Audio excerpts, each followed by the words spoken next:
रामभक्त म्हणून फडणवीसांनी यावं, नागपुरातून संजय राऊतांचे निमंत्रण. राम मंदिर प्रकरणावर भाजपवर हल्लाबोल. अरे यार तुमच्या हातच येत आहे सरकार ना थोडस. शनिवारी 18 जुलै रोजी 4:30 वाजता नागपुरात रामनगर येथील राम मंदिरामध्ये उद्धव ठाकरे यांच्या उपस्थितीत राम रक्षा हा एक उपक्रम, त्याचा दुसरा टप्पा आम्ही इथे राबवलो. मुंबईत झालेला तयारी सुरू आहे. हा कार्यक्रम नागपुरात आहे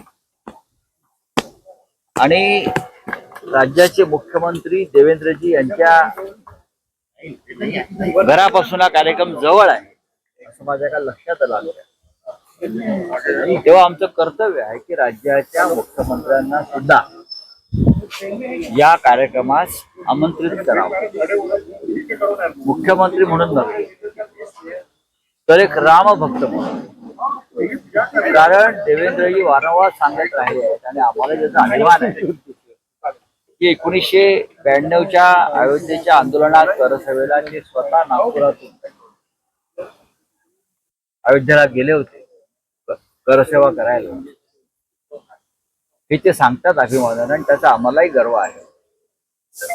त्याच्यामुळे अशा रामभक्ताला सुद्धा आम्ही आमंत्रित करावं ही आमची एक भूमिका आहे. त्यांनी एक रामभक्त म्हणून यावं, आम्ही त्यांचं स्वागत करू. आणि असं आम्ही नागपूरमधल्या हिंदुत्ववादी अशा अनेक संस्थांना संघटनांना आम्ही आमंत्रण देत आहोत. आम्ही त्यांनाही आमंत्रण देत आहोत.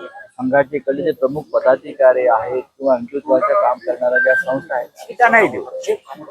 आणि ज्या पद्धतीनं राम मंदिरात चोरी आणि लुटमार झालेली आहे, हजारो आणि शेकडो कोटी,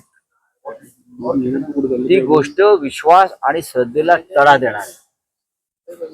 आणि हा धक्का देवेंद्र फडणवीस यांना सुद्धा नक्कीच बसला असेल.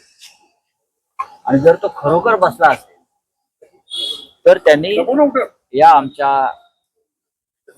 आम्ही जी रामाची सेवा करू इच्छितो, लोकांना जागरूक करू, त्यात त्याने सहभागी व्हावा अशी आमची भूमिका आहे. विनायक राऊत यांच्यावर ज्यांची श्रद्धापोटी त्यांचे पैसे चोरीला गेले असे भाजपचे आमदार आणि उत्तर प्रदेशचे विधानसभा अध्यक्ष सतीश महाना यांनी वक्तव्य केले. आता तुम्ही या सगळ्या विषयावरून बोलत होता. नाही, मी या विषयावरती बघा की मुळात भारतीय जनता पक्षाच्या नेतृत्वाखाली किंवा नियंत्रणाखाली राम मंदिराचा संपूर्ण कारभार चालतो. जर त्यांना असं वाटत असेल की ज्यांची श्रद्धा खोटी आहे, याचा अर्थ जे शेकडो करसेवकांनी तिथे बलिदान दिलं त्या बलिदानाचा ते अपमान करताय. ते खोटे लोक होते का ज्यांनी रक्त सांडलं, ज्यांनी बलिदान दिलं? जर तुम्हाला राम मंदिर चा कारभार करणं जमत नसेल तर त्याच्या चाव्या आमच्यासारख्या हिंदुत्ववादी संघटनेच्या संस्थेकडे द्याव्यात. आम्ही तुम्हाला राम मंदिराचा कारभार उत्तम प्रकारे करून दाखवतो.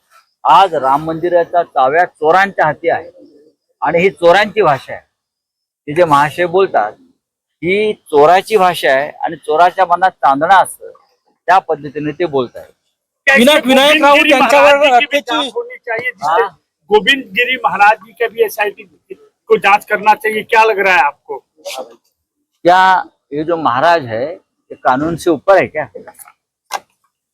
आप जिसका नाम ले रहे हो वो व्यक्ति कोषाध्यक्ष है राम मंदिर ट्रस्ट के, गोविंद गिरी जी, और उनके होते हुए राम मंदिर का कोष तिजोरी लूट गई है, तो क्या उनकी जिम्मेदारी नहीं बनती? सबसे ज्यादा जिम्मेदारी कोषाध्यक्ष की होती. अगर कोषाध्यक्ष गोविंद गिरी जी है और उनके होते हुए करोड़ों की लूट हुई है, एसआईटी की रिपोर्ट में ये आया है, तो उनकी भी जांच होनी चाहिए. आप कहाँ सोए थे आंख बंद करके? आपकी जिम्मेदारी नहीं है वहां पहरा रखना, चौकीदारी करना, हिसाब किताब करना? मैंने सुना ये वहां से बोलते हैं कि हम पुणे से ऑडिटर भेजते थे. ये पुणे से ऑडिटर भेजने का काम है क्या? इतना बड़ा मंदिर है, देश की अस्मिता है, विश्व की अस्मिता है, हिंदुओं की अस्मिता है। अब हम लोगों ने बलिदान दिया है, हमारे लोगों ने। और आप बोलते हैं हम पुनः से ऑडिटर भेजते थे। ये जो बोल रहा है ना विधानसभा का अध्यक्ष यूपी वाला, ये गोविंद गिरी जी के बारे में बोल रहा है। सर विनायक मुख्यमंत्री जी को आपने चिट्ठी लिखी है क्या? संघ के नेताओं की भी चिट्ठी लिखी है हमने आपने? मुख्यमंत्री देवेंद्र फडणवीस जी को एक निमंत्रण दिया है, न्योता दिया है। नागपुर में 18 तारीख को जो हमारा राम रक्षा आंदोलन चलेगा, राम मंदिर के चोरी के खिलाफ, चढ़ावा चोरी के खिलाफ, लूटमार के खिलाफ। देवेंद्र जी राम भक्त है, देवेंद्र जी ने कर सेवा की है, ऐसा उनका कहना है। तो उनको भी दिल को ठेस पहुंची होगी ये चोरी होने के बाद। राम मंदिर में इतनी बड़ी चोरी चल रही है और आपके ही लोग हैं, तो आपको आंदोलन में आना होगा। सर विनायक राऊत यांच्यावर अटकेची टांगती तलवार आहे। संघ के पदाधिकारी मोहन भागवत को भी चिट्ठी लिखी है। यहाँ जिनको राम के बारे में आस्था है, हम सबको लिखेंगे, सबको इनवाइट करेंगे पर्सनली। आना नहीं आना उनकी मर्जी है, लेकिन हमारा कर्तव्य है, अगर नागपुर में उद्धव ठाकरे जी के उपस्थिति में ये कार्यक्रम हो रहा है तो सभी राम भक्तों को हम न्योता देंगे। सर विनायक मी देशभर फिरतो, एकही धंद्यादेशावर माझी सही नाही तर मी राजीनामा देणार नाही असं त्यांनी जाहीर. एवढं मंत्रिपदासारखं त्या खुर्चीला काय चिटकून बसता तुम्ही, मला कळत नाही. आम्ही त्यांच्याकडे राजीनामा मागितलेला नाहीये, तेच वारंवार राजीनाम्याच्या गोष्टी करतात. पण आपण या एवढ्या मोठ्या ट्रस्टचे, राम मंदिर ट्रस्टचा जो कोष आहे राम मंदिराचा, त्याचे आपण कोषाध्यक्ष आहात हे तर आपल्याला माहिती आहे का? त्याच्यामुळे सगळ्यात जास्त जबाबदारी आपली आहे. कारण दरोडा जो पडलेला आहे तो त्या खजिन्यावर पडलेला आहे, त्याला मराठीमध्ये खजिनदार म्हणतो आपण, ते कोषाध्यक्ष आहे. तो खजिना लुटलाय तुमचा आणि तुम्ही म्हणता मी राजीनामा देणार नाही, कठीण आहे. सर वारकरी लाखो वारकरी दर्शनाला निघाले आहे. विठ्ठल रुक्मिणी मंदिरामध्ये व्हीआयपी दर्शनावरून गोंधळ, एकीकडे सुधीर मुनगंटीवार यांच्यासोबत आलेल्यांना दर्शन नाही दिलं, तर गुलाबराव पाटील यांचे जे कार्यकर्ते होते ते मात्र जुगारून आतमध्ये दर्शनाला गेले नाही. त्यांचं हिंदुत्व वेगळ्या प्रकारचं आहे बरं का. बहुतेक त्यांना वाटलं असेल आमच्या माऊलीनं त्यांच्या पक्षात प्रवेश केला, त्यांना असं वाटतं की त्यांच्या पक्षात देव वगैरे सगळे संत प्रवेश करतात, तर त्यांना तो रात्री स्वप्न पडलं असेल की माऊली त्यांच्या पक्षामध्ये प्रवेश करते झाली. मूर्ख लोक आहेत. सर विनायक राऊत यांचा जामीन अर्ज फेटाळलेला आहे, त्यांना कधी अटक होऊ शकते. समर्थन करेंगे आप लोगों की पार्टी का क्या स्टैंड है? और 50% अगर सीटें बढ़ती है सर समोर घेऊन और